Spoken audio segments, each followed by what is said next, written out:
আসসালামু আলাইকুম সবাইকে। আমি রুনা জামাল বলতেছি সিঙ্গাপুর থেকে। কালকে কি হয়েছে জানেন? কালকে আমি গেছি সুপারমার্কেটে যাইয়ে ব্রেড কিনছি, ইসা মাছ কিনছি।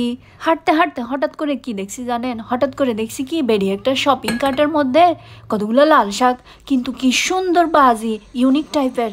আজ পর্যন্ত এরকম দেখি নাই কোনোদিন। আমি তো সবসময় কিনি যে ইন্ডিয়ান গ্রোসারি স্টোর থেকে, কিন্তু এগুলা যে স্টাইলে প্যাকেট করছে দেখলে আপনিও তাজ্জব হয়ে যাবেন।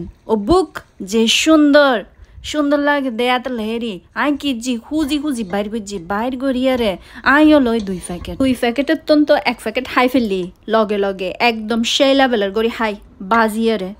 আর এই প্যাকেটই বা অনেতারা দেখা বেলায় রেখে। শুনেন, সবাইকে একটা কথা বলি, শাকবাজিটা কেমন হয়েছে জানাবেন, আর ভালো লাগলে একটা লাইক দিবেন। আর যদি আরেকটু বেশি ভালো লাগে তাহলে চ্যানেলটার সাথে থাকবেন আর কি, বুঝেনই তো। আপনি যদি ফেসবুক পেজ আর ইনস্টাগ্রাম পেজ থেকে দেখেন তাহলে পেজগুলোকে ফলো দিয়ে দিন কষ্ট করে।